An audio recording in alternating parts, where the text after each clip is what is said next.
গুনাহ ছেড়ে দেওয়ার উপায় কি? গুনাহ ছেড়ে দেওয়ার উপায়ের মধ্যে 1 নম্বর উপায় হলো হিম্মত করা। বলেন 1 নম্বর উপায় কি করা? হিম্মত করা। গুনাহ ছেড়ে দেওয়ার 1 নম্বর উপায় হলো হিম্মত করা। না আমি করব না, না না আমি করবই না, না আমি করবই না। হিম্মত, একদম মনোবল বাড়ানো, শক্তিশালী ইমানদার হওয়ার চেষ্টা করা। মুসলিম শরীফের বর্ণনা, রাসূলুল্লাহ সাল্লাল্লাহু আলাইহি সাল্লাম বলেন, আল মুমিনুল কবিয়্যু খায়রুন ওয়া আহাব্বু ইলাল্লাহ মিনাল মুমিনিদ দাঈফ। একজন শক্তিশালী ইমানদার আল্লাহর কাছে একজন দুর্বল ইমানদারের চাইতে বেশি প্রিয়, বেশি দামি একজন শক্তিশালী ইমানদার। আমরা দুইজন রাস্তায় হাঁটতেছি, তো তিনি পাপ করে না, মনে করেন আমি করি পাপ, তো তিনি বারবার নিচের দিকে তাকায় হাঁটতেছে, কিন্তু আমি ওনারে বারবার বলি এই তাকান তাকান, আরে তাকান না, গুনাহের দিকে তাকান। উনি বলতেছেন না না না না আমি তাকাবো না। আমি হলাম দুর্বল, উনি শক্তিশালী। নবীজি বলেন এই যে যেই ব্যক্তিকে দুর্বল মুমিনটা বারবার গুনাহ করাইতে চায়, এরপরও ওই ব্যক্তি গুনাহ করে না, সেই শক্তিশালী, আর সে আল্লাহর কাছে কল্যাণকারী একজন মুমিন, কল্যাণময়, তার জীবনটাই কল্যাণময়। এবং রবের কাছে সবচেয়ে পছন্দনীয় ইমানদার হলো সে যে অনেক মজবুতির সাথে গুনাহ থেকে নিজেকে বাঁচায় রাখে। আল মুমিনুল কবি, শক্তিশালী ইমানদার আল্লাহর কাছে অধিক দামি, অধিক প্রিয় দুর্বল ইমানদারের চেয়ে। আমরা গুনাহ থেকে বেঁচে শক্তিশালী মুমিন হয়ে আল্লাহর কাছে সবচাইতে প্রিয় আস্থাভাজন হওয়ার চেষ্টা করবো। আল্লাহ তৌফিক দান করেন। তাহলে 1 নাম্বার হিম্মত করা। 2 নাম্বারটা আমার সাথে বলতে হবে, বলেন এই গুনাহের, বলেন গুনাহের সুযোগ আসলেও গুনাহ করব না। অনেকে নিয়ত করে, অটো নিয়ত, ইনশাল্লাহ করবো না, তো এই অটো মানে অর্থাৎ করবো না, ঠিক আছে করলাম না, এরকম না। নিয়ত কর, যেমন আপনি মসজিদে বসে বললেন ইনশাল্লাহ করবো না, তো মসজিদে আপনি আসলেই গুনাহ করবেন না। ঘটনা হলো আপনি বাহিরে যাওয়ার পর করবেন কিনা। এই জন্য 2 নাম্বার এই নিয়ত করা যে গুনাহের সুযোগ এসে গেলেও আমি গুনাহ করবো না। যেমন আপনারা যারা তারাবি নামাজ পড়তে যান, দেখেন একটা নিয়ত করে যান আমি 1.5-2 ঘন্টা মসজিদে থাকবো, এই নিয়ত করে কিন্তু সবাই যাই। তো এতটুকু তো নিশ্চিত আমি এশার নামাজ যখন পড়তে গেলাম তখন আমার অন্তত 1.5 ঘন্টা 2 ঘন্টা কোনো গুনাহ করব না, আমি এটা নিশ্চিত। এখন কথা হলো ইমাম সাহেবের সাথে আপনি নিয়ত করলেন হুজুর ইনশাল্লাহ গুনাহ করব না, মসজিদে নিয়তটা করছেন, তো আসলেই তো আপনি মসজিদে গুনাহ করবেন না। তো নিয়তটা এমন করতে হবে ইনশাল্লাহ হুজুর গুনাহ করব না, মানে হলো আমি গুনাহের পরিবেশে যাওয়ার পরেও, গুনাহের পরিবেশের পাশ দিয়ে হাঁটার সময়ও, গুনাহের সুযোগ আসলেও আমি গুনাহ করব না ইনশাআল্লাহ। এটা হলো নিয়ত করা। তাহলে 1 নাম্বার হিম্মত করা, 2 নাম্বার নিয়ত করা। قال رسول الله صلى الله عليه وسلم من هم بسيئة فلم يعملها كتبها الله له عنده حسنة كاملة। রাসূলুল্লাহ সাল্লাল্লাহু আলাইহি সাল্লাম বলেন, যে ব্যক্তি নিয়ত করে, কোন পাপের নিয়ত করে, পাপের নিয়ত করার পর ওই পাপের সুযোগ আসার পরেও যদি সে পাপটা না করে, আল্লাহর পক্ষ থেকে তার আমলনামায় একদম পরিপূর্ণ একটা নেকি আল্লাহ লিপিবদ্ধ করে দেন। 3 নাম্বার বলেন ছোট ছোট পাপ থেকে বাঁচা। কি থেকে বাঁচা? মানে সগীরা গুনাহ, বলেন সগীরা গুনাহ থেকে বাঁচা। قال رسول الله صلى الله عليه وسلم إياكم ومحقرات الذنوب। রাসূলুল্লাহ সাল্লাল্লাহু আলাইহি সাল্লাম বলেন, তোমাদের চোখে যেগুলাকে পাপ মনে হয়, ছোট ছোট সগীরা গুনাহ মনে হয়, এগুলা থেকে তোমরা বাঁচো। তোমাদের চোখে যেগুলাকে সগীরা গুনাহ মনে হয়, এগুলা থেকে তোমরা বাঁচো। আমি আরবের একটা কবিতা শোনাবো এখন। কবিতাটার অনুবাদ আমরা 2 দল মিলিয়ে করবো ইনশাআল্লাহ। কবিতাটা শোনেন কি কয় কবি। লা তাহতিরান্না সাদিরাতান ইন্নাল জিবালা মিনাল হাসা। এবার অনুবাদটা আমরা করি, চলেন। তুমি সগীরা গুনাহকে তুচ্ছ মনে করো না, মনে রেখো বড় বড় পাহাড় ছোট ছোট পাথর দিয়ে তৈরি, ঠিক তেমনি ভাবে বড় বড় গুনাহ ছোট ছোট গুনাহ দিয়ে তৈরি। তাহলে কি বললেন? লা তাহকিরান্না সাগীরাতান, তুমি সগীরা গুনাহকে তুচ্ছ মনে করবা না। ইন্নাল জিবালা মিনাল হাসা, বড় বড় পাহাড় ছোট ছোট পাথর দিয়ে তৈরি। সগীরা গুনাহ তুচ্ছ মনে করো না, মনে রাখবা কবিরা গুনাহ সগীরা গুনাহ দিয়েই তৈরি হয়। এই জন্য সগীরা গুনাহ থেকে বাঁচা। আল্লাহ আমাদের সকলকে কবিরা গুনাহ থেকে বাঁচার জন্য সগীরা গুনাহ থেকেও যেন বাঁচতে পারি, আল্লাহ তৌফিক দান করেন। 4 নাম্বার, দোয়া করা। বলেন কি করা? আল্লাহর কাছে গুনাহ থেকে বাঁচার জন্য দোয়া করা। সূরা গাফিরের 60 নম্বর আয়াতে আল্লাহ বলেন, وَقَالَ رَبُّكُمُ ادْعُونِي أَسْتَجِبْ لَكُمْ। তোমাদের রব বলেন, উদউনি, হে বান্দারা আমাকে ডাকো, আস্তাজিব লাকুম, আমি তোমাদের ডাকে সাড়া দিব। তোমরা আমার কাছে দোয়া করো, আমি তোমাদের দোয়া শুনবো, আমি তোমাদের দোয়া সাড়া দিব। তোমরা আমাকে আহ্বান করো, আমি তোমাদের আহ্বানে সাড়া দিব। দেখেন এই কথাটা সহজে নিয়েন না যে হুজুর কইলেন শুনলাম, এরকম না। এটা গুরুত্ব দিয়ে নেন যে আল্লাহ বলতেছেন উদউনি, বান্দা আমাকে ডাকো, আস্তাজিব লাকুম, আমি তোমাদের ডাকে সাড়া দিব। এখন আমি আপনি কয়দিন আল্লাহকে ডাকছি? কথা মনে রাখবেন যে আমরা আল্লাহকে যতবার ডাকি ততবারই আল্লাহ ডাকে সাড়া দেয়। এই জন্য আমি আপনি আল্লাহর কাছে দোয়া করা যেন গুনাহ থেকে আমরা বাঁচতে পারি, আল্লাহ তৌফিক দান করে। আচ্ছা, 5 নাম্বার, নির্জনে কান্নাকাটি করা। গুনাহ থেকে বাঁচার উপায় 5, নির্জনে কান্নাকাটি করা। একটু নির্জনে কাঁদবেন। রমজান মাস, সাহরির 10-20 মিনিট, মানে খানা যখন খান এর 10-20 মিনিট আগে আপনি উঠে যান। আরো পরিবারের সদস্যরা এখনো ঘুমাইতেছে, তারা উঠবে আরো 10 মিনিট পরে, আপনি 10-20 মিনিট আগে উঠে যান, একা একা একটু কান্না করেন আল্লাহর কাছে। মসজিদে কেউ নাই, একা একা বৈশা মসজিদের কোনায় আল্লাহর কাছে একটু নির্জনে কান্নাকাটি করেন।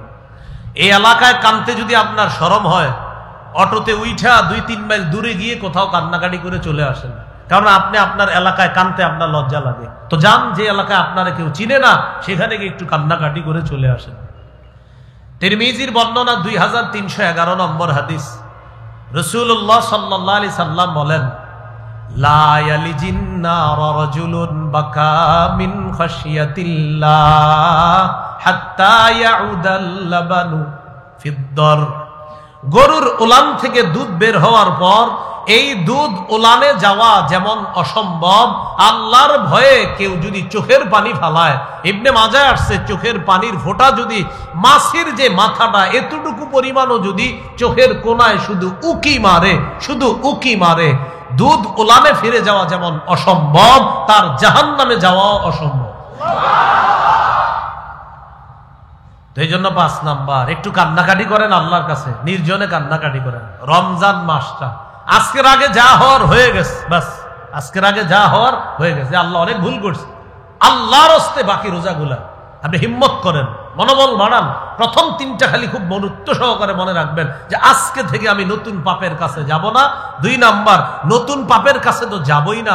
2, যেই পাপগুলার চিন্তা এখন করেছিলাম আমি, এগুলো আমি ছেড়ে দিব। 3, কবিরা গুনার চিন্তাও করা যাবে না, যেন সগীরা গুনাহ আল্লাহ মাফ করে দেন। হ্যাঁ, তো এই বিষয়গুলো মাথায় রাখা বাকি সিয়ামগুলা পালন করা। যাই হোক, 5 নাম্বার বললাম কান্নাকাটি করা। 6, মুজাহাদা করা। বলেন কি করা? মুজাহাদার বাংলা হতে পারে প্রাণান্তকর চেষ্টা, অথবা মনে প্রাণে চেষ্টা করা গুনাহ থেকে বাঁচার জন্য। আপনাকে আপনার বন্ধু দাওয়াত দিস, তার মেয়ের গায়ে হলুদ বা বিয়ে, তা আপনি বললেন বিয়ে থেকে গান বাজনা হবে। আরে গান বাজনা তো তেমন হবে না, তো আমার ওই ছোট ছেলেটা একটু শখ করছে। হ্যাঁ, ওই তো 2টা বক্স আনবে, কিন্তু গান না, ও একটু শখ করছে। তো ছোট মানুষ, উনি কিন্তু হজ করছে 36 বার, হাজি সাহেব। তো ছোট মানুষ গান বাজনা করবে, এই জন্য এগুলা কানে নিস না। না ভাই, আমি যাব না, গান বাজনা হলে আমি যাব না। দেখেন, আপনার খালাতো বোনের বিয়ে, খালাতো ভাইয়ের বিয়ে, খালা ফোন দিস, তারপরে বললেন খালা আমি তো আসবো ইনশাল্লাহ, তো বিয়েতে তো কোনো সমস্যা হবে না, গান বাজনা ইত্যাদি হবে না। কারে না, এগুলা কি হবে নাকি? তবে তোর হয়েছে একটা ছোট্ট খালাতো ভাই, ও একটু আবদার, না খালা আমি এরকম হলে আসবো না। হ্যাঁ, আত্মীয়তার সম্পর্ক কিছু বুঝোস না, সামাজিকতা বুঝোস না, আপনি বলবেন খালা আমি আমার রবকে খুশি করার জন্য সমাজ ছাড়তে পারি, সমাজের জন্য আমার রবকে আমি ছাড়তে পারি। যেই সমাজ আমারে অশ্লীলতায় লিপ্ত করবে, যেই সমাজ আমাকে গুনাহ করতে বাধ্য করবে, যে সমাজ আমাকে বলবে গুনাহ করতে, আমার রবকে খুশি করার জন্য ওই সমাজের এই অসভ্য কালচার আমি ছাড়তে পারি। অসভ্য কালচার করে আমি সমাজকে খুশি করার জন্য আমার রবকে আমি কোনো মুহূর্তেই ছাড়তে পারি। পারবেন নি ভাবে? এটার নাম মুজাহাদা। বলেন এটার নাম কি? মুজাহাদা। বাকি আত্মীয়তার সম্পর্ক নষ্ট করা যাবে না। আপনার খালা কিন্তু রাগ করবে, আপনার মামা রাগ করবে, আপনার আত্মীয়তা রাগ করবে আপনার সাথে। কেন? আপনি কেন অনুষ্ঠানে গেলেন না? হ্যাঁ, আপনি বারবার ফোন দিবেন, খোঁজ দিবেন, আপনি হাদিয়া পাঠাবেন, বলবে তোর হাদিয়া খাবো না, কিন্তু আপনি পাঠাবেন। কারণ নবীর কাছে এক সাহাবী গিয়ে বলছে, হুজুর আমি তো আত্মীয়তার সম্পর্ক রক্ষা করি, তারা শুধু আমার সাথে খারাপ ব্যবহার করে। নবীজি বললেন, তুমি তোমার কাজ করে যাও, তারা তোমার সাথে যেমন আচরণ করুক না কেন, তুমি তোমার কাজ করে যাও, আল্লাহ তোমার রিজিকে বরকত দিবে, পরকাল সুন্দর করবে। তাহলে কি শিখলাম? আমি আমার আত্মীয়দেরকে ছাড়তেছি না, বাকি আত্মীয়দের অসভ্য কালচারটা আমি ছাড়তেছি। আমি আমার কোনো আত্মীয় কিন্তু ছাড়তেছি না, আমি আমার সমাজকে বর্জন করতেছি না, বাকি সমাজের কোনো অসভ্য কালচার যদি থাকে ওই কালচার আমি বর্জন অবশ্যই করব। কথাগুলো মনে থাকবে ইনশাআল্লাহ। আমি জানি আপনারা এই কথার সম্মুখীন হন, হ্যাঁ হ্যাঁ সামাজিকতা বুঝে না, আত্মীয়র সম্পর্ক বুঝে না। আপনাদেরকে কি আত্মীয়তার সম্পর্ক নষ্ট করতে বলা হয়েছে? না, বরং আত্মীয় যদি কোনো গুনাহের কাজ করে সেই গুনাহের কাজটা আমি বর্জন করব, আমার আত্মীয়কে আমি বর্জন করি নাই। আল্লাহ কথাগুলা বোঝার তৌফিক দান করেন। সূরা আনকাবুতের 69 নম্বর আয়াত, 21 পারার 3 পৃষ্ঠা, একদম সূরা রুমের আগেই, সূরা আনকাবুতের শেষের দিকে আছে আয়াতটা। ওয়াল্লাযীনা জাহাদু ফীনা লানাহদিয়ান্নাহুম সুবুলানা। যারা আমার রাস্তায় চলার জন্য মনে প্রাণে চেষ্টা করে, প্রাণান্তকর চেষ্টা করে, মুজাহাদা করে, আমি অবশ্যই অবশ্যই তাদেরকে হেদায়েতের উপর চলার জন্য অনেকগুলা হেদায়েতের রাস্তা আমি তাদেরকে দেখায় দেব। সুবহানাল্লাহ। এদিকে যাইতেছেন, বাধা, ঠিক আছে, আল্লাহ বলবে তুমি তো আমার পথে চলতে চাও, ওইটাতে যাও, বাধা, আমার পথে চলবা তো আরেকটায় যাও, বাধা, আরে আমার পথে চলবা তো আরেকটা যাও। মানে রবের পথে যখন চলতে চাইবেন, আপনার চারদিক বাধা হলেও একটা না একটা রাস্তা রব আপনাকে দেখাই দিবে। মানে আপনি রবকে খুশি করতেছেন, হাজারো রাস্তা আল্লাহ খুলে দিবে আপনার জন্য। এই গেল 6 নাম্বার। তাহলে গুনাহ ছেড়ে দেওয়ার 6 নাম্বার উপায় মুজাহাদা, প্রাণান্তকর চেষ্টা, মনে প্রাণে না আমি গুনাহ করব না। 7 নাম্বারটা আমার সাথে বলতে হবে, বলেন এই ফিকির করা আমাকে সার্বক্ষণিক একজন দেখতেছে। কে? আল্লাহ। সূরা আহজাবের 52 নম্বর আয়াতে আল্লাহ বলেন, ওয়া কানাল্লাহু আলা কুল্লি শাইইর রাকিবা। আল্লাহ পাক রব্বুল আলামিন সব কিছুকে পর্যবেক্ষণ করেন, আমাকে আপনাকে সদা সর্বদা পর্যবেক্ষণ করেন। 7 নাম্বার, এই চিন্তায় গুনাহ ছেড়ে দেওয়া আমাকে একজন সার্বক্ষণিক দেখতেছে, তিনি হলেন আল্লাহ। 8 নাম্বার, বলেন আল্লাহকে লজ্জা পেয়ে, বলেন গুনাহ ছেড়ে দেওয়া। এই এলাকার ইমাম সাহেব মনে করেন আপনার সামনে দিয়ে যাইতেছে, তো দেখবেন এখানে ইমাম সাহেবরা আছেন, অনেকে খতিব সাহেবরা আছে, এলাকার যারা অনেকে সিগারেটের অভ্যাস আছে বা ক্যারাম বোর্ড খেলে, টাস খেলে, কিন্তু ইমাম সাহেব যখন যায় তখন সিগারেটটা পিছনে নেয়, সম্মান করে, হুজুর হ্যাঁ লজ্জা, হুজুরের সামনে কিভাবে এটা মুখে নেই, আসসালামু আলাইকুম হুজুর ভালো আছেন, খানা খাইছেন, অথচ ওর পিছনে কিন্তু এটা জ্বলতেছে এখন। এর মানে ইমাম সাহেব সম্মানিত ব্যক্তি, তাকে লজ্জা পাইতেছে যে হুজুরের সামনে সিগারেটটা মুখে নেই কিভাবে। ক্যারাম বোর্ড খেলা ছেড়ে দিচ্ছে, ছেলেরা ছেড়ে দিয়ে দাঁড়াতে, আসসালামু আলাইকুম হুজুর কেমন আছেন, ক্যারাম বোর্ডটা 4 জনের পিছনে, সামনে এসে সব আল্লাহ বলি। মানে এটা কিন্তু একটা সম্মান, এটা ঠিক আছে। আমাদের বাংলাদেশে মাশাআল্লাহ মুসলমানরা এখনো আলেমদেরকে সম্মানটা করতেছে। তো আমি বুঝাইতে চাই যে বিষয়টা, একজন আলেমকে লজ্জা পেয়ে আপনি কিছুক্ষণ পাপ করতেছেন না, ওই আলেম যখন চলে যায় তখন আবার পাপটা করতেছেন। তার মানে যিনি আমারে দেখতেছে তার লজ্জায় পাপ করতেছি না। তাহলে 5 মিনিট একজন সম্মানিত মানুষের লজ্জা, আমি তার সামনে 5 মিনিট আছি, আমি 5 মিনিট পাপ করি নাই, কারণ ওই সম্মানিত মানুষটাকে আমি লজ্জা পাই। 24 ঘন্টা একজন আমারে দেখতেছে, কে? তাকে লজ্জা পেয়ে কিভাবে পাপটা করি? এই জন্য বাইহাকির বর্ণনায় রাসূলুল্লাহ সাল্লাল্লাহু আলাইহি সাল্লাম বলেন, আনতাস্তাহিয়া মিনাল্লাহ কামা তাস্তাহি রাজুলান সালিহান মিন কওমিকা। তুমি তোমার সম্প্রদায়ের সম্মানিত মানুষটারে যেমন লজ্জা পাও, তার লজ্জায় যেমন তুমি পাপ করো না। আরে রব তো 24 ঘন্টা দেখতেছে, রবকেও লজ্জা পেয়ে পাপ ছেড়ে দাও। নারে তাকবীর, নারে তাকবীর, কুরআন সুবহানাল্লাহ, কুরআন সুবহানাল্লাহ, আজকাল মাহফিল বলছিলাম এ হলো 8 নাম্বার, লজ্জা করে পাপ ছেড়ে দেওয়া। 9 নাম্বার, বলেন আমার সাথে, এই চিন্তা করা কিয়ামতের ময়দানে অনেক বান্দাদের হিসাব সরাসরি হবে। আমার হিসাবটা যদি সরাসরি হয়, আমি আল্লাহর সামনে কিভাবে দাঁড়াব, এই চিন্তায় পাপ ছেড়ে দেওয়া। সহিহ বুখারীর বর্ণনা ৭৫১২, ৭৪৪৩ দুটোটা বর্ণনা আছে। قال رسول الله صلى الله عليه وسلم ما منكم من أحد إلا سيكلمه ربه وليس بينه وبينه ترجمان ولا حجاب يحجبه। রাসূলুল্লাহ সাল্লাল্লাহু আলাইহি সাল্লাম বলেন, তোমাদের কারো কারো হিসাব হবে এমন, প্রত্যেকেই একবার তো আল্লাহর সামনে দাঁড়াতেই হবে। হ্যাঁ, এরপরে কারো কারো হিসাব পর্দার আড়ালে নিবে, কারোটা নিবে সরাসরি, বাকি সবাই আল্লাহর সামনে দাঁড়াতে হবে। তো সেই দাঁড়ানোর মধ্যে যদি আমারটা সরাসরি হিসাব হয়, নবী বলেন সেদিন আল্লাহ কথা বলবে, লাইসা বাইনাহু ওয়া বাইনাহু তুরজুমান।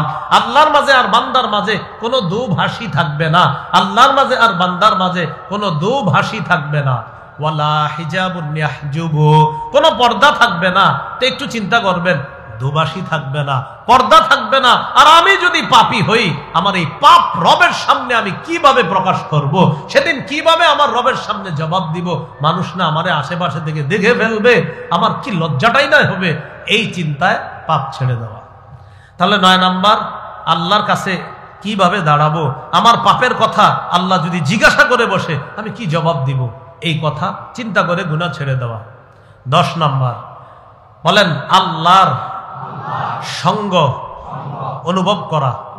বলেন আমার সাথে, বলেন আল্লাহ আমার সাথে আছে, আল্লাহ আমার সাথে আছে, এই চিন্তায় গুনাহ ছেড়ে দেওয়া। 27 পারা 17 নম্বর পৃষ্ঠা, সূরা হাদীদের 4 নম্বর আয়াত, আল্লাহ বলেন, ওয়া হুয়া মাআকুম আইনামা কুনতুম। তোমরা যেখানেই থাকো আল্লাহ তোমাদের সাথে আছে, তোমরা যেখানেই থাকো আল্লাহ তোমাদের সাথে আছে। 11 নাম্বার, নফসকে এই কথা বলা। বলেন, হে নফস, আরশের ছায়াতলে যদি জায়গা চাও, আল্লাহকে ভয় করো, আল্লাহর ভয়ে গুনাহ ছেড়ে দাও। নফসকে এই কথা বলা। সহিহ বুখারীর বর্ণনা আসছে 1443, 1413, এই বর্ণনাগুলোতে আসছে। রাসূলুল্লাহ সাল্লাল্লাহু আলাইহি সাল্লাম বলেন, কিয়ামতের ময়দানে 7 শ্রেণীকে আরশের ছায়াতলে আল্লাহ জায়গা দিবেন। এর মধ্যে একজন হলো রজুলুন দাআতু ইমরাআতুন যাতু মানসিবিন ওয়া জামাল ফাকালা ইন্নী আখাফুল্লাহ। 7 শ্রেণীর একজন হলো ওই ব্যক্তি যাকে কোনো সুন্দরী সম্ভ্রান্ত বংশীয় কোনো নারী তাকে ডাকছে অপকর্ম করার জন্য। সে ওই নারীর সামনে গিয়ে বলে দিয়েছে, আমি আল্লাহকে ভয় করি, মানে নফসকে নিয়ন্ত্রণ করেছে, না আমার রবকে আমি ভয় করি। এই চিন্তায় গুনাহটা বর্জন করেছে। নবী বলেন আল্লাহ তাকে কিয়ামতের মাঠে আরশের ছায়াতলে জায়গা দেবেন। তাহলে 7 নাম্বার, নফস গুনাহ করতে চাইবে না, না না না, গুনাহ করা যাবে না, নফস আল্লাহকে ভয় করো। এই গেল 11 নাম্বার। 12 নাম্বার, পাপের ক্ষতি জেনে। বলেন, পাপের ক্ষতি জেনে, পাপের পরিণতি জেনে পাপ ছেড়ে দেওয়া। সূরা হাশরের শেষের আয়াতগুলো অনেকে পারেন, এর ঠিক আগে আছে, দেখবেন সূরা হাশরের 19 নম্বর আয়াত থেকে আল্লাহ পাক রব্বুল আলামিন বলেন, ইয়া আইয়ুহাল্লাযীনা আমানুত্তাকুল্লাহ ওয়াল তানজুর নাফসুম মা কদ্দামাত লিগাদ। হে ঈমানদারগণ, তোমরা আল্লাহকে ভয় করো। ওয়াল তানজুর নাফসুন, প্রত্যেকটা নফসের চিন্তা যেন হয়, প্রত্যেকটা নফস যেন এই চিন্তা করে, মা কদ্দামাত লিগাদ, আগামী কালকের জন্য সে কি প্রেরণ করেছে। আমি আপনি মারা যাওয়াই মানে আগামীকাল শুরু। আগামীকাল বলছে মানে কিয়ামতের ময়দান, কিয়ামতের মাঠকে আল্লাহ কিয়ামতকে আগামীকাল কেন বলছে? কিয়ামতের মোকাবেলায় এই দুনিয়াটা কেমন যেন একদিন। বলেন, কিয়ামতের মোকাবেলায় দুনিয়াটা কয়দিন? আখিরাতের মোকাবেলায় দুনিয়াটা কয়দিন? একদিন। একদিন মানে আজকের পরে কি? আগামীকাল। বলেন, আজকের পরে আগামীকাল। আল্লাহ বলতেছে আগামীকালের জন্য কি প্রেরণ করেছে প্রত্যেকে যেন চিন্তা করে। এর মানে প্রত্যেকটা মানুষের মরা, মৃত্যুবরণ করা মানে তার আখিরাত শুরু হওয়া, তার আগামীকাল শুরু হয়ে যাওয়া। অতএব তুমি চিন্তা করো, আজকে মারা যাবা, তো তোমার কিন্তু আখিরাত শুরু হয়ে গেল। সেই জীবনের জন্য তুমি কি প্রেরণ করেছো এই চিন্তা করো। এই চিন্তায় পাপ ছেড়ে দেওয়া। 13 নাম্বার, বলেন পাপ ছাড়লে যেই ফলাফল পাওয়া যাবে ওই ফলাফলের আশায় পাপ ছেড়ে দেওয়া। বুঝছেননি? 12 আর 13, 12 নাম্বার পাপের পরিণতি জেনে পাপ ছেড়ে দেওয়া, 13 নাম্বারটা হলো পাপ ছাড়ার উপকারিতা জেনে পাপ ছেড়ে দেওয়া। সূরা নাজিয়াতের 40-41 নম্বর আয়াতে আছে, ওয়া আম্মা মান খাফা মাকামা রাব্বিহি ওয়া নাহান নাফসা আনিল হাওয়া ফাইন্নাল জান্নাতা হিয়াল মাওয়া। যে ব্যক্তি তার রবের সামনে দাঁড়ানোর ভয় করে, ওয়ানাহান নাফসা আনিল হাওয়া, এবং কুপ্রবৃত্তি থেকে নিজেকে হেফাজত করে, ফাইন্নাল জান্নাতা হিয়াল মাওয়া, তার ঠিকানা হলো জান্নাত। তার ঠিকানা কি? জান্নাত। এই হলো 13 নাম্বার উপায়। 14 নাম্বার, পাপের মাধ্যম থেকে দূরে থাকা। কি থেকে দূরে থাকা? পাপের মাধ্যম অনেকগুলো আছে, এর মধ্যে ইলেকট্রনিক ডিভাইস গুলাও পাপের মাধ্যম। এগুলা থেকে দূরে রাখা, ইলেকট্রনিক যে মিডিয়াগুলা এগুলা থেকেও দূরে থাকা। আপনারা ভিডিও করতেছেন, রমজান মাস তো এই জন্য বসে অতিরিক্ত কথা বলি না। ভিডিও করা কিন্তু এখন অনুমতি নাই আমার, এই জন্য ভিডিও কিন্তু করবেন না। কারণ এটি খুলতে অনেক সময় আমি আবার তারাই পড়াই, এই জন্য তাড়াতাড়ি চলে যেতে হবে, তো কিছু বললাম না। এগুলা পরবর্তী আমার বয়ানগুলোতে আপাতত অনুমতির আগে ভিডিও বসাবেন না আপনারা। যাই হোক, ইলেকট্রনিক ডিভাইস গুলা এগুলা থেকে দূরে থাকা, এই মাধ্যমগুলা থেকে দূরে থাকা, এইগুলা পাপের একটা মাধ্যম। যে ব্যক্তি স্মার্টফোন চালাইলে তার গুনাহের প্রবল আশঙ্কা, সে গুনাহ করবেই, সে গুনাহ করেই ফেলে, সেইটা না চালানো।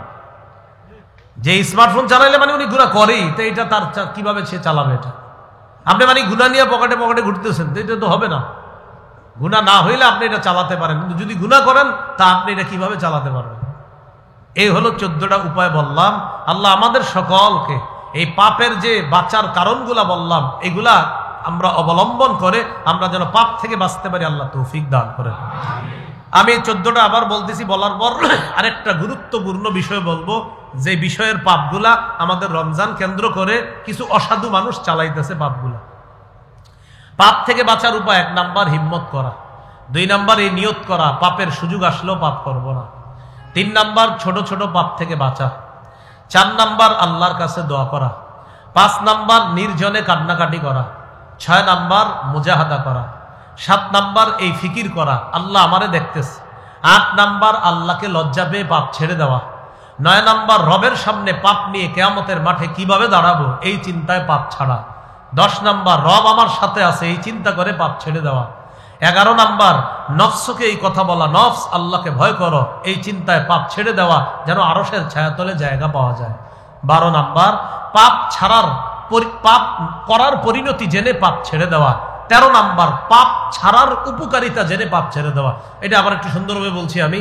12 নাম্বার পাপ করার পরিণতি জেনে পাপ ছেড়ে দেওয়া, 13 নাম্বার উপকারিতা জেনে পাপ ছেড়ে দেওয়া, 14 নাম্বার পাপের মাধ্যমগুলা বর্জন করা। আল্লাহ আমাদের সকলকে পাপ থেকে পরিপূর্ণভাবে বেঁচে থাকার তৌফিক দান করেন। রমজান কেন্দ্র করে কিছু মানুষ পাপ করতেছে। কি কেন্দ্র করে? রমজান, মানে রমজান এটারে কেন্দ্র করে পাপ। এই পাপের মধ্যে একটা হলো মুসলমানদের জন্য নিয়ন্ত্রণের বাহিরে দ্রব্য মূল্যের দাম বাড়িয়ে দেওয়া। নিয়ন্ত্রণের বাহিরে একদম। দ্রব্য মূল্যের দাম বাড়ে কেন? খুব ভালো করে মন দিয়ে শোনে, এই খুব গুরুত্বপূর্ণ কথা। দ্রব্য মূল্যের দাম বাড়ার অনেক কারণ আছে, এর মধ্যে 1 নাম্বার কারণ ইহতিকার, খাদ্য গুদামজাত করে রাখা, খাদ্য আটকায় রাখা, এটার দাম বাড়ানো। ইহতিকার বলা হয় ইমসাকুত তাআম ওয়া ইনতিজারুল গলা, দাম বাড়ার আশায় খাদ্য আটকায় রাখা, এটাকে বলা হয় ইহতিকার।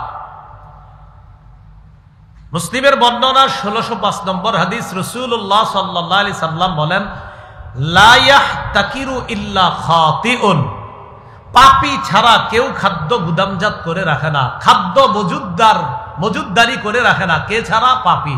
অতএব খাদ্য মজুদদারি করে রাখা, মজুদ করে রাখা, এই মজুদদারি করা এগুলা হলো পাপ। আল্লাহ এই পাপ থেকে আমাদেরকে হেফাজত করেন। তাহলে ইহতেকার, মজুদদারি বা খাদ্য গুদামজাত করে রাখা দ্রব্য মূল্যের বাড়ার নাম্বার উপায়। রাসূলুল্লাহ সাল্লাল্লাহু আলাইহি সাল্লাম বলেন, মান ইহতাকারা হুকরাতান ইউরিদু বিহা আইয়ুগলিয়া আলাল মুসলিমিন, কেউ যদি খাদ্য আটকায় রাখে এই নিয়তে মুসলমানদের জন্য এটার দাম প্রচুর পরিমাণে বাড়াবে এই নিয়তে, নবীজি বলেন ফাহুয়া খাতিউন, সে পাপী, আমি নবী তাকে পাপী বলে ঘোষণা করলাম। ইবনে মাজার 2155 নম্বর হাদিস, ওমর ইবনুল খাত্তাব রাদিয়াল্লাহু তাআলা আনহুর বর্ণনা, তিনি বলেন রাসূলুল্লাহ সাল্লাল্লাহু আলাইহি সাল্লাম বলেন, মান ইহতাকারা আলাল মুসলিমিনা তাআমাহুম, যারা মুসলমানদের খাদ্য আটকায়া রাখে এটার দাম বাড়ানোর জন্য, দরবাহুল্লাহু বিল জুজামি ওয়াল ইফলাস, আল্লাহ তারে কুষ্ঠরোগ দিবে অথবা দারিদ্রতার কষাঘাতের মধ্যে তাকে ফালাবে। সে যদিও কুষ্ঠরোগে না পড়ে, দারিদ্রতার মধ্যে বাহ্যিকভাবে সে না পড়লো, তার পরবর্তী প্রজন্ম দারিদ্রতার মধ্যে পড়বে। এ হলো 1 নাম্বার কারণ, মজুদদারি করা। 2 নাম্বার কারণ, বাজার সিন্ডিকেট। বলেন কি? দ্বিতীয় পাপ বাজার সিন্ডিকেট, এটা পাপ। বাজারের কয়েকজন অসাধু মানুষ মিলা এই পাপগুলা করে। রাসূলুল্লাহ সাল্লাল্লাহু আলাইহি সাল্লাম বলেন, মুসনাদে আহমদের বর্ণনা, মান ইহতাকারা আলাল মুসলিমিনা তাআমাহুম 40 লাইলাতান, যে ব্যক্তি মুসলমানদের প্রয়োজনীয় দ্রব্য ইত্যাদি খাদ্য এগুলা সিন্ডিকেটের মাধ্যমে আটকায় রাখে 40 রাত। কয় রাত? 40 রাত আটকায় রাখে। যদি এরকম করে, ইন্না হাক্কান আলাল্লাহি আইয়ুকিদাহু বিউজমিন মিনান নার, যে ব্যক্তি এই কাজটা করে আল্লাহ পাক রব্বুল আলামিনের উপর ওয়াজিব হয়ে যায়। অন্য বর্ণনা আসছে আল্লাহ জাহান্নামের বিশাল বড় এক এলাকার মধ্যে তাকে বসায়া দিবে। জাহান্নামের একটা এলাকায় তাকে বসায়া দিবে। এই পাপ থেকে আমরা, বাজার সিন্ডিকেট, অনেক ব্যবসায়ী আছেন এখানে, এই পাপে জড়াবো না আমরা, বলেন ইনশাআল্লাহ। 3 নাম্বার, প্রাকৃতিক দুর্যোগের ফায়দা উঠায়। প্রাকৃতিক দুর্যোগ আল্লাহ দেয় মানুষ যেন পাপ থেকে ফিরে আসে। কিছু মানুষ প্রাকৃতিক দুর্যোগটারে নেয় পাপ করার হাতিয়ার হিসেবে। মানুষের টিন নষ্ট হবে, ঘরের কাঠ নষ্ট হবে, মানুষের খাট নষ্ট হবে, ঘর বাড়ি নষ্ট হবে, তখন টিন মজুত করে রাখে, পেরেক মজুত করে রাখে, এগুলার দাম বাড়াবে, ইট রড সিমেন্ট ইত্যাদির দাম বাড়াবে।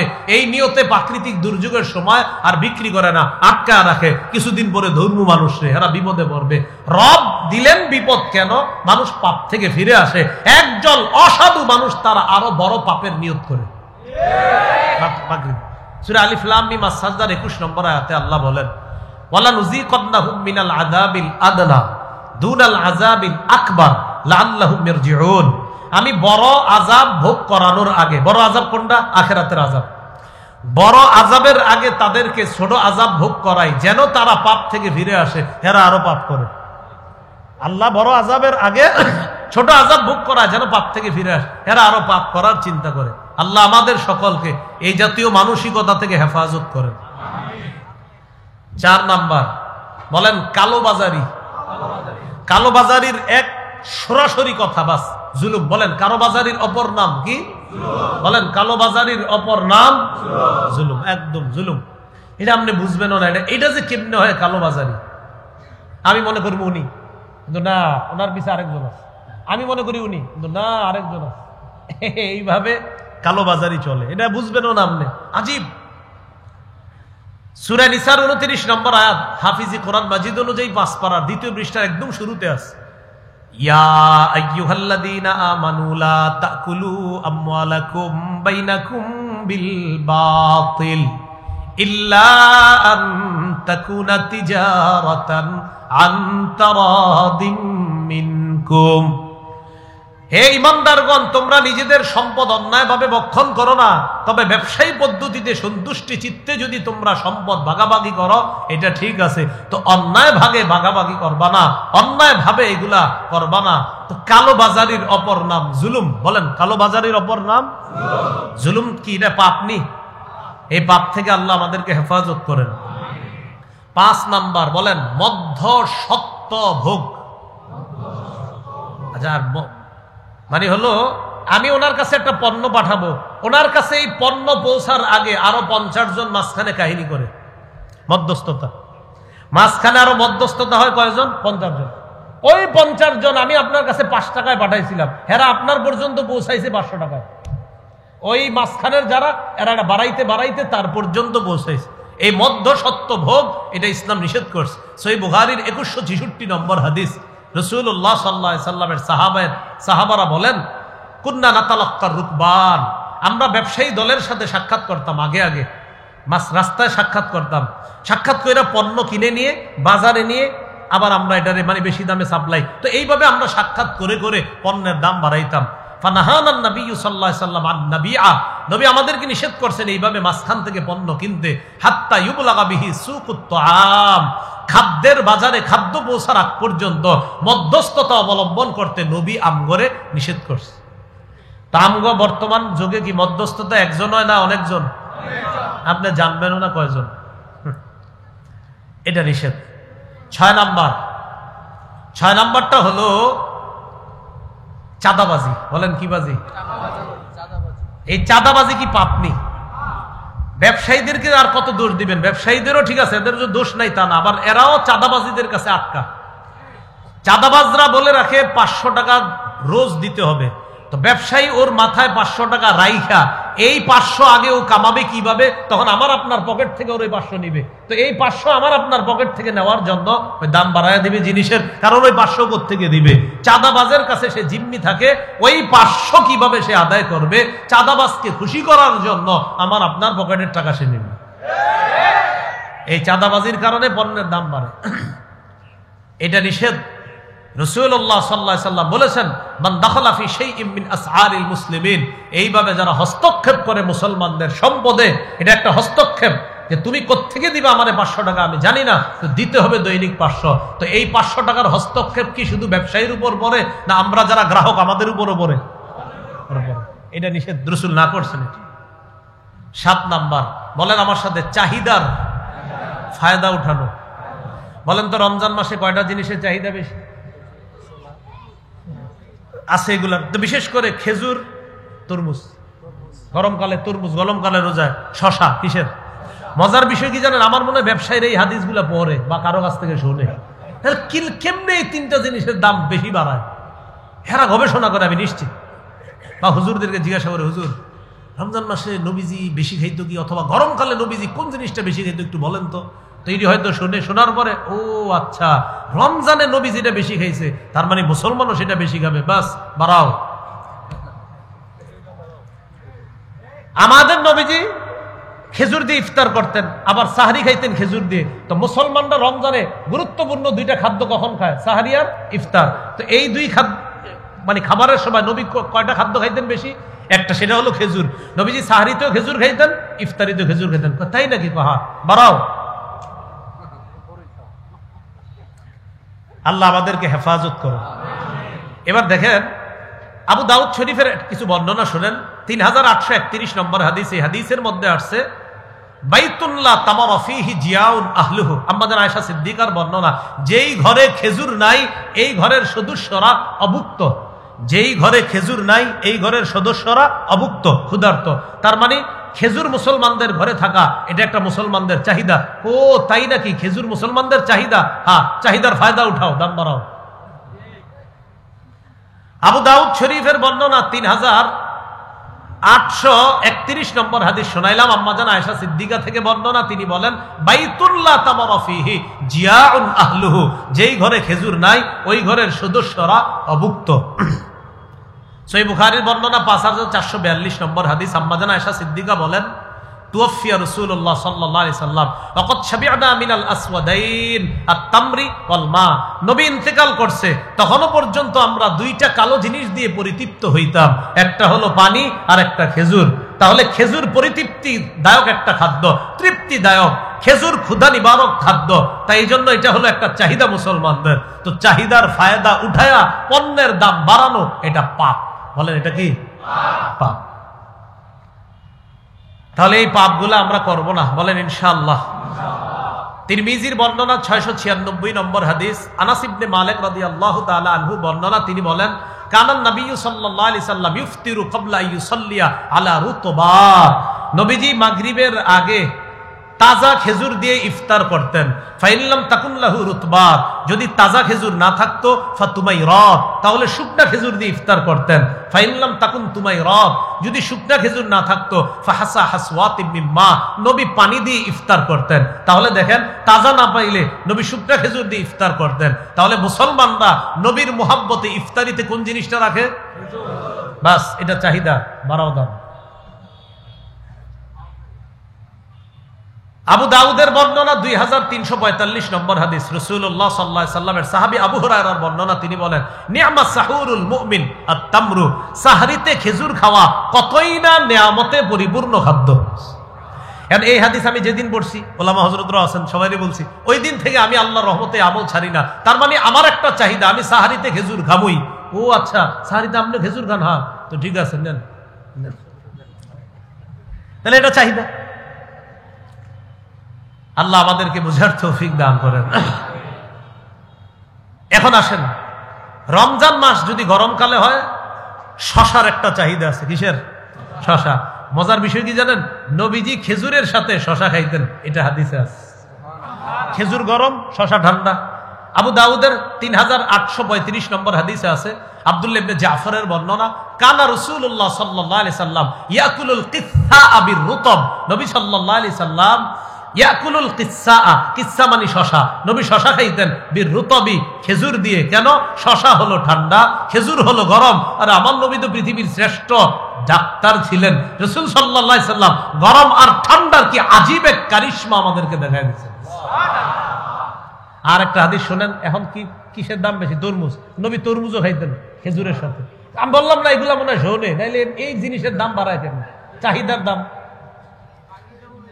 আবু দাউদের বর্ণনা 3836 নম্বর হাদিস, আম্মা জান আয়েশা সিদ্দিকার বর্ণনা, তিনি বলেন, আন্নান নবিয়্য সাল্লাল্লাহু আলাইহি সাল্লাম কানা ইয়াকুলুল বিত্তিখ বির রুতব, নবীজি সাল্লাল্লাহু আলাইহি সাল্লাম বিত্তিখ খাইতেন। বিত্তিখ মানে তরমুজ, তরমুজ খাইতেন বির রুতবি, খেজুর দিয়ে। এরপর নবীজি কি বলেন দেখেন, নাকসিরু হাররা হাযা বিবারদি হাযা, শোনো, নাকসিরু হাররা হাযা, খেজুরের গরমটাকে আমরা কাটি, বিবারদি হাযা, তরমুজের ঠান্ডা দিয়ে। সুবহানাল্লাহ। নবীজি সাল্লাল্লাহু আলাইহি সাল্লাম খেজুর খাইতেন তরমুজ দিয়ে, খেজুর খাইতেন শশা দিয়ে। বাড়াও শশার দাম, বাড়াও তরমুজের দাম, বাড়াও খেজুর। চাহিদার ফায়দা উঠান। এরপরে মুসলমানরা কি করবে? অনেকে পুরাতন খেজুর রেখে দিছে, এগুলা খায়। পুরাতন খেজুর খাওয়ার ক্ষেত্রে সতর্কতা অবলম্বন করা, পোকা বেছে বেছে খাবেন। বলেন আমার সাথে, পোকা বেছে খেজুর খাওয়া নবীর সুন্নত। হ্যাঁ, পোকা বাঁচতে হবে, এটা নবীজির সুন্নত। অন্ধকারে বিবি খেজুর দিলে খাবেন না। বলবে লাইট জ্বালাও, বলবে কেন? নবীজি খেজুরে পোকা বাঁচতেন, এরপরে খাইতেন। আমার নবীর সুন্নত পালন করব, লাইট জ্বালাও, পোকা দেখবো। আরে পোকা তো নাই, না থাক, নবী দেখছে, আমিও দেখবো। আবু দাউদের 3832 নম্বর হাদিস, আনাস ইবনে মালিকের বর্ণনা, উতিয়ান নবী সাল্লাল্লাহু আলাইহি সাল্লাম বিতামারিন আতিক, নবীজির কাছে কিছু পুরাতন খেজুর আনা হলো। ফাজআলা ইফাত্তিশুহু, নবীজি ওই পুরাতন খেজুরগুলা ইফাত্তিশুহু, খুঁজে খুঁজে পোকা তালাশ করতেছিলেন। ইউখরিজু সুসা বিনহু, নবী নিজে সেখান থেকে পোকা বের করতেছিলেন। তাহলে পুরাতন খেজুর খাইলো, পোকা তালাশ করে খাওয়া। যাই হোক, খেজুরের অনেক চলতেছে। তো খেজুরের চাহিদা, তরমুজের চাহিদা, চাহিদার কারণে পণ্যের দাম বাড়ায় দেওয়া, এটা কি, এটা পাপ কিনা? বলেন এটা জুলুম। বলেন এটা জুলুম। অতিরিক্ত বাড়ায় দেওয়া এটা জুলুম। এগুলো আমরা করব না। আল্লাহ আমাদেরকে হেফাজত করেন। কোন জায়গায় ছিলাম? পণ্য, হ্যাঁ মাশাআল্লাহ, পণ্য দ্রব্যের দাম কেন বাড়ে? 7 নম্বরে ছিলাম, চাহিদার ফায়দা উঠানো। আমাদের চাহিদা এখন খেজুর, ফায়দা উঠাচ্ছে সবাই। 8 নাম্বার, কৃষি খাতে আমাদের চাষাবাদ কমে যাওয়া। আপনারা বাসার ছাদে খেজুর গাছ লাগাবেন।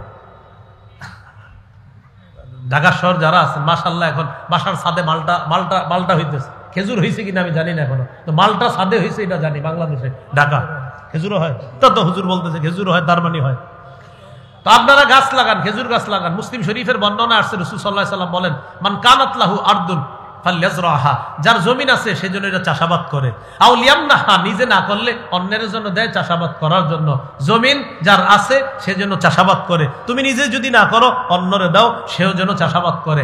আমরা যদি খেজুর গাছ লাগাই, ইনশাআল্লাহ সবাই কিসের হেরা দাম বাড়াবে? নিজের খেজুর দিয়ে আগামী রমজানে ইফতার করবো ইনশাআল্লাহ। এলো 8 নাম্বার, কৃষি খাতের আপনার উৎপাদন কমে যাওয়া, এটা একটা ফায়দা উঠায় আমাদের জন্য। তাহলে আমরা কি জানতে পারলাম? দ্রব্য মূল্যের দাম অতিরিক্ত জুলুম পর্যায়ে নিয়ে যাওয়া এটা পাপ, এগুলা বাড়ে 8টা কারণে। এর মধ্যে 7 নাম্বার কারণটা আমাদের সাথে মিলে যাচ্ছে, চাহিদার ফায়দা উঠায়, চাহিদা দেখা তখন ওই সুযোগে জিনিস দাম বাড়ায়া দেওয়া। আল্লাহ আমাদের সকলকে যে কোনো ধরনের পাপ থেকে যেন আমরা বেঁচে থাকতে পারি, আল্লাহ তৌফিক দান করেন। কটা কথা বলছি আজকে আলোচনায়? হ্যাঁ, প্রথমে গুনাহ সম্পর্কে 10টা, পাপ ছেড়ে দেওয়া সম্পর্কে 14টা, 10 আর 14 কত হয়? 24টা। পণ্যদ্রব্য বেড়ে যাওয়ার কারণ কয়টা? 8টা। 24 আর 8 32। এরপর ফায়দা উঠাইতে গিয়া খেজুর সম্পর্কে বললাম 7টা, 32 আর 7 কত? হ্যাঁ, 39। এই 39টা কথা আজকে আমরা জানলাম। আল্লাহ আমাদের সকলকে রমজান মাসের বাকি যে রোজাগুলা, মূল কথা, বাকি রোজাগুলা মনে আসেনি, প্রথম 3টা খুব বেশি মনে রাখা। আজকে বাসায় গিয়ে বলবেন, শোনো, নতুন গুনাহ করা যাবে না, বর্তমান গুনাহগুলা ছেড়ে দেওয়া। আগে টেলিভিশন যা চালাইছো, আজকে থেকে টেলিভিশন বন্ধ। পারবেননি ঘরে গিয়ে বলতে ইনশাআল্লাহ। নতুন করে পাপ না করা, নগদ পাপ ছেড়ে দেওয়া। 3 নাম্বার, কবিরা গুনাহ থেকে বাঁচা, সগীরা গুনাহ যেন মাফ হয়, আর সগীরা গুনাহগুলোও ছেড়ে দেওয়া। আল্লাহ আমাদের সকলকে যে কথাগুলা শুনলাম বললাম আমল করার তৌফিক দান করে। ও আচ্ছা, একটা ঘোষণা দিতে বলা হয়েছে, আমার সংকলন করা মিম্বরের আমানত, এটা মাশাআল্লাহ অনলাইনে আপনারা পাচ্ছেন, সংগ্রহ করতেছেন, অনলাইন থেকেই সংগ্রহ করে নেবেন। এটা যারা সিরিজ হিসাবে সংগ্রহ করতেছেন, প্রত্যেকটা সিরিজ সংগ্রহ করবেন। আপাতত 4 খণ্ড মার্কেটে আছে। আমি খুব চেষ্টা করতেছি আগামী মাসের মধ্যে 5ম 6ষ্ঠ খণ্ড আনার জন্য। প্রথম খণ্ড, দ্বিতীয়, তৃতীয়, চতুর্থ খণ্ড আছে। তো যাদেরকে দিয়ে কাজ করাইতেছে, ভাই একটু অসুস্থ হয়ে গেছে, এই জন্য ওলামায়ে হযরতরা প্রচুর বলতেছে যে 5ম 6ষ্ঠ আসতেছে না কেন। আমি আসলে কাজ শেষ করে ফেলছি, তো যিনি আপনার ওই অঙ্গ সজ্জা করে উনি একটু অসুস্থ হয়ে গেছে, তো সবাই আমরা তার জন্য দোয়া করবো, আল্লাহ যেন তাকে সুস্থ বানায় দেয়। তো এই কারণে একটু দেরি হচ্ছে। আমার 10 নাম্বার খণ্ড পর্যন্ত রেডি আছে, কাজ রেডি, মানে শুধু আপনার অঙ্গ সজ্জা সাজানো বাকি আছে। তো আপাতত 4 খণ্ড মার্কেটে আছে। প্রথম খণ্ডটা সন্তানের 64টা অধিকার, এটা আপনারা সবাই নেবেন। প্রথম খণ্ডটা যারা সাধারণ জনগণ আছেন, আপনারা এটা বিবির নিয়ে হাদিয়া দিবেন। আপনার আপনার বিবি দুজন মুখস্থ করে ফেলবেন প্রথম খণ্ডটা। কেন মুখস্থ করবেন? এখানে সন্তানের 64টা অধিকার আছে। গর্ভবতী মা বোনদেরকে প্রথম খণ্ডটা হাদিয়া দিবেন, তারা যেন গর্ভস্থিত অবস্থায় যখন সন্তান থাকবে, প্রথম খণ্ডের 41 নম্বর পৃষ্ঠার পর থেকে যে আলোচনাগুলো, এগুলা যেন মন দিয়ে তারা পড়াশোনা করে। দ্বিতীয় খণ্ড শিরিক, বেদাত, কুফর, তাওহীদ সম্পর্কে, এটা আরো গুরুত্বপূর্ণ, এটা সবার জন্য উপকারী। তৃতীয় খণ্ড হলো পাপ থেকে বাঁচা। আজকের যে আলোচনাগুলা, হারাম হালাল এগুলা বেশি চলা, কোনটা হালাল কোনটা হারাম, সুদ নামক ভয়ঙ্কর অপরাধগুলো আছে, এই সম্পর্কে আলোচনা। 4 নম্বর খণ্ডের আলোচনা বিয়ে শাদী এবং স্বামী স্ত্রীর নির্বাচিত 43টা অধিকার, স্বামীর 24টা, স্ত্রীর 19টা। তো এইগুলো আপনার 4 খণ্ডে পাওয়া যায় অনলাইনে, আপনারা সংগ্রহ করে নেবেন। আজকে এরা এখানে নিয়ে এসেছে, তো যাদের লাগবে আপনারা গাড়ি থেকে সংগ্রহ করতে পারেন। শর্ত হলো গাড়ির কাজ ভাঙা যাবে না। কি ভাঙা যাবে না? গাড়ির কাজ ভাঙা যাবে না। গাড়িটাও আমার না, আর কিতাবের দায়িত্বগুলো আমার না। তো কিতাব নিতে গিয়ে গাড়ি ভাঙা যাবে না, আর গাড়ি যেহেতু আমার না, এই জন্য কাজও ভাঙা যাবে না, তাহলে জরিমানা আমার দিতে হবে। তো এই জন্য আপনারা গাড়ির কাজ ভাঙবেন না। আর যাদের লাগবে আপনারা ওখান থেকে সংগ্রহ করেন, তারা আছে। আল্লাহ আমাদের সকলকে যে কথাগুলো শুনলাম বললাম আমল করার তৌফিক দান করেন। আমিন। আখির দাওয়ানা। ওনারা বেঁচে আছে, বন্ধ করে দেন, বন্ধ করে দেন, বন্ধ করে দেন, বন্ধ করে দেন। দোয়া উঠানো লাগবে না। আপনার ভিডিওর কারণে দোয়ায় যে কিছু কমু, হেঁটেও চিন্তা করি কি কমু।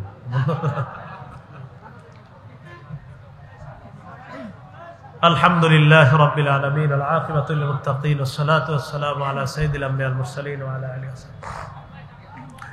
রব্বানা যালামনা আনফুসানা ওয়া ইল্লাম তাগফির লানা ওয়া তারহামনা লানাকুনান্না মিনাল খাসিরিন। রব্বির হামহুমা কামা রাব্বায়ানি সগীরা, রব্বির হামহুমা কামা রাব্বায়ানি সগীরা। মাবুদ মেহেরবান মাওলা, আল্লাহ মেহেরবানি করে জীবনের সমস্ত গুনাহ খাতাগুলো মাফ করে দেন। আল্লাহ মেহেরবানি করে 2 দিন ব্যাপী আয়োজনকে আপনি কবুল করে নেন। আল্লাহ স্বেচ্ছাসেবী সংগঠন মরহুম হাজিল আলমিয়া মন্ডল স্মৃতি ফাউন্ডেশনের আয়োজনকে আপনি কবুল করে নেন। আল্লাহ মরহুম হাজিল আলমিয়া এবং তার স্ত্রী উভয়ের কবর জান্নাতের বাগান বানায়া দেন। আল্লাহ তাদের আত্মীয় স্বজনের যারা কবরে আছে তাদের কবরগুলা জান্নাতের বাগান বানায়া দেন।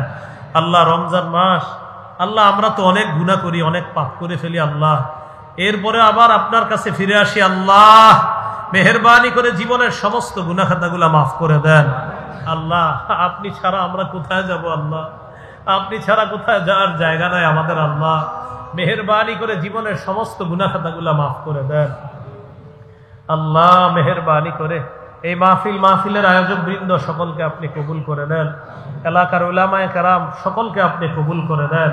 উলামা, তুলাবা, সুলাহা, ইমায়ে মাসাজিদ, মুহতামিমিনে মাদারিস সকলকে আপনি কবুল করে নেন।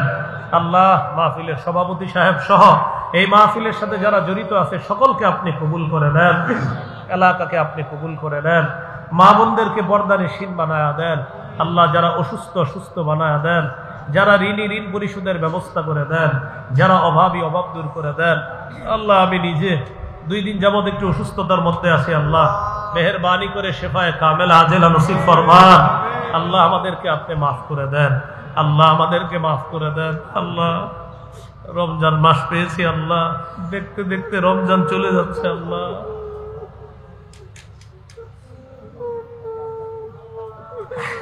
আল্লাহ মেহেরবানি করে আমাদের সিয়াম সাধনা সাহরি ইফতারিকে কবুল করে নেন।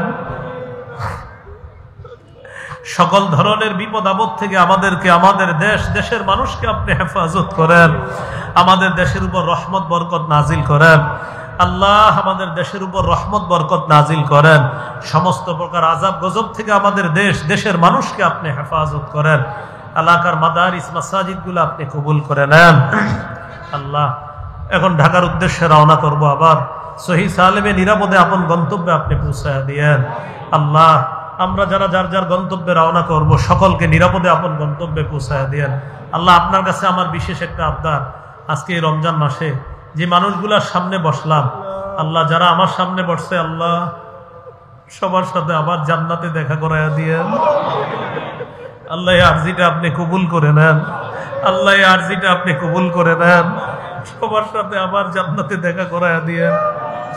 ربنا تقبل منا إنك أنت السميع العليم وتب علينا إنك أنت التواب الرحيم صلى الله تعالى على خير خلقه محمد وعلى آله وأصحابه أجمعين سبحان ربك رب العزة عما يصفون سلام على المرسلين والحمد لله رب العالمين. السلام عليكم.